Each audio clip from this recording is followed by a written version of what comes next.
All right, dear. Let's see. Today's not a very good day. It's a pretty sad day. We learn about previous and ex-first lady, Anna Konadu Agyeman Rawlings. If you're Ghanaian and you do not know this lady, then you're probably born in the 90s, right? I mean, if you're born in the 90s, you're supposed to know it because it's our history. Yeah. I mean, do you think they teach about her in school though? No, I don't think so. Because you cannot deny her impact on especially when it comes to the women, all this, individuality and feminism, feminism or femininism. How do you say that word, Sibyl? No, femininism. Feminism. Continue. Exactly. You guys will go back. She really empowered a little young ladies and women. I think her brand was this 31st December Women's Movement, right? We all remember it. So it's a shame she passed, and we're going to talk a bit about what she achieved and what her legacy might be. So, Mr. L, what do you think her legacy might be as far back as you can remember? Yeah, when I cast my mind back to childhood, you would often hear about 31st December Women's Movement. Women's Movement, yeah. And Mami Dokino's program, what was it? The Saturday one for kids. Fireside. By the fireside, where Shatawale was a gong beater, right? Those two programs for weekends, it still comes to mind. I mean, you would see it on TV and all that. And she was especially when her husband Jerry John Rawlings was the president.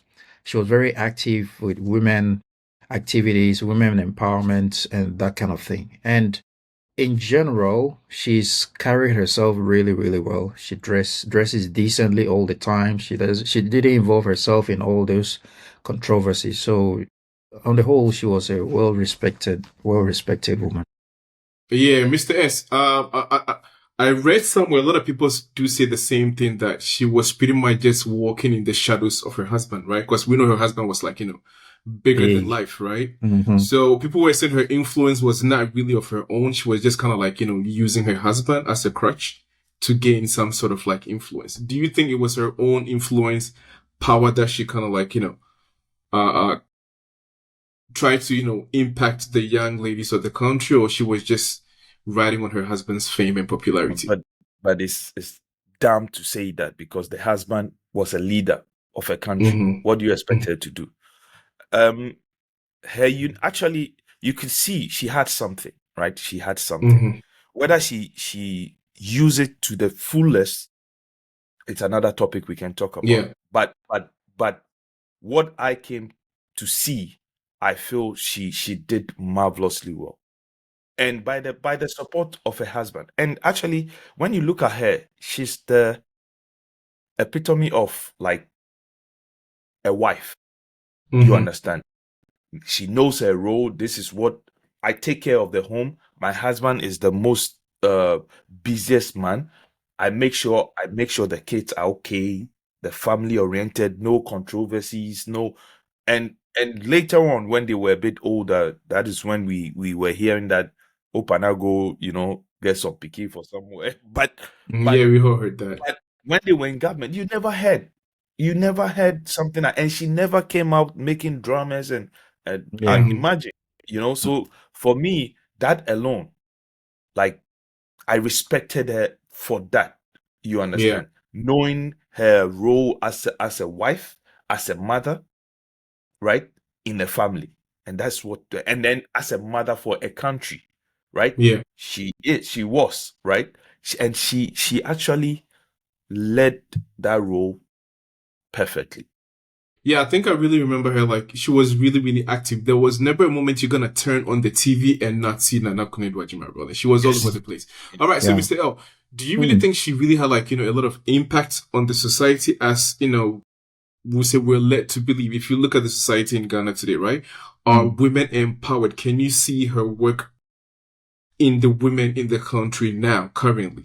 Did she have that impact that now that she's gone, people can be like, okay, because of this and this that she did, today women are doing more stuff, women are occupying more positions in government and stuff like I would say yes, because if you look at throughout the, is it 19 years or 20 years or so Mm-hmm. reign of President Rawlings, she was championing the cause of women throughout all those years, and she only kind of slid back when MPP took over in 2008.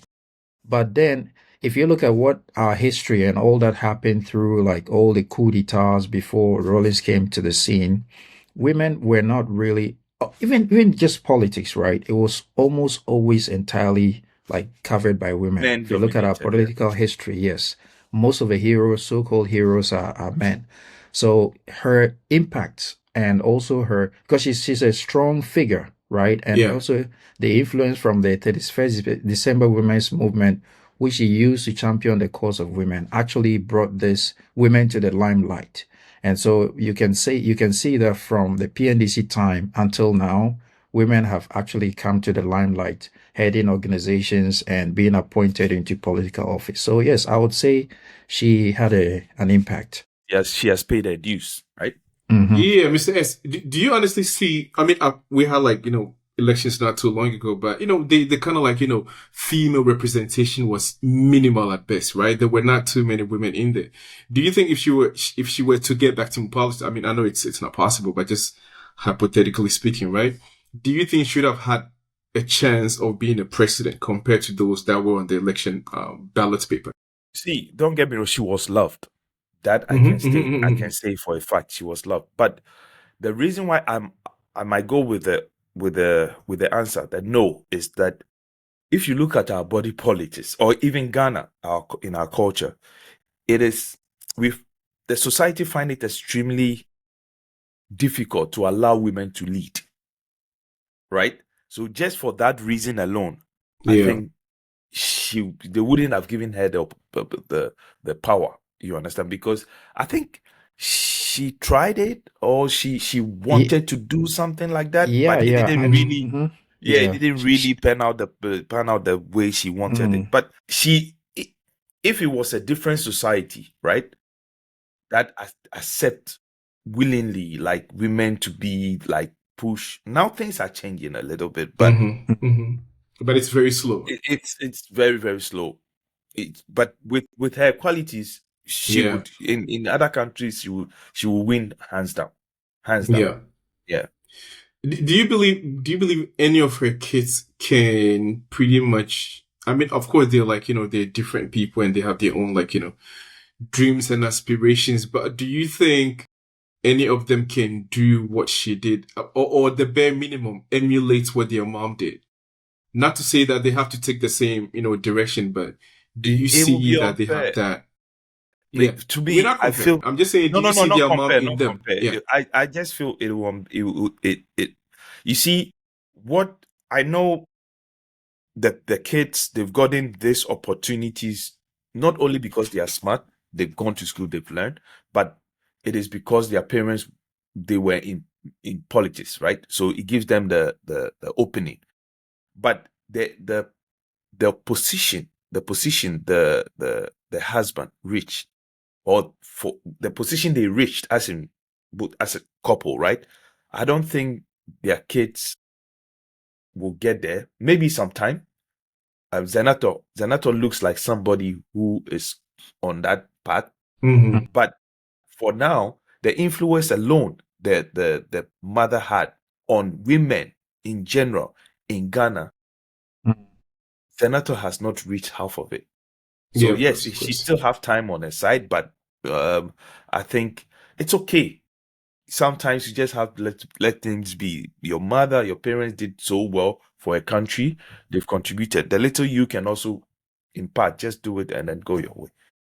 All right, That's cool. All right, yeah, yeah. I mean, it's a very sad moment. We don't want to go too, I mean, far with it. But my last take Yeah. is: do you think she'll be missed as a country? Do you think she will be missed? if let me go first, Leo. I think Mm. she has been missed already because like you said, Leo said, she's not that type of woman that gets involved in politics, like always want to be in the limelight for a certain reason. Okay, it was for the women, then she is there, right? And Actually, she reminds me of this legend, Nadedi Ashkinsha, who imparted, made Nkrumah what Nkrumah was or is up to today. That was her role. She has done her part. Kudos to her. May her soul rest in peace. But hey, I don't know what to say. Life happens, right? Yes. Yeah. All right, Mr. L, your last take. Yeah, it is. Yeah, I think she'll be missed by many and maybe not so much by some, because the truth is there are people who have all these grudges against her husband. Yeah, no matter what you do, people will find a reason not to like you. Exactly. That is life. And so even though she might not be involved, that linkage would bring some sort of hate to her. But generally, I think as a first lady and as someone who most people our generation and one generation after us remember or grew up with, I think we're gonna miss her, because for me, one thing that I always liked about her was she was always a good example, I think, to women or to girls, even in terms of how she dressed and also how she represented at every national event. Let's not forget, before she died, she was not NDC anymore. She quit NDC. She actually set up her own party some years back. But then, it was like NDP or something. I forgot. Yeah, exactly. NDP. But it didn't matter if it was an NDC event, MPP event, whatever. As long as it was a national event, she was there. So she didn't hold those grudges. So I think in terms of that, she'll be missed. Yeah. All right. I think we're gonna let Sleeping Dog slide. I hope she reunites with her husband and she's happy wherever she is. So she passed, I think, on October 23rd at the Accra Regional Hospital. So may her soul rest in peace, and we do hope her kids also find some solace in the fact that their mom was an icon. She was like a force field to compete with. It was like there were a lot of men that could not even do what she was doing. She was really, really a force field. They should take pride in that, and I hope whatever their dreams and aspirations might be, they look up to their mom as somebody to inspire them, for them to also reach greater heights. From DLS, today is another day that we're gonna keep going on and on and on about. So we'll see you on the next episode.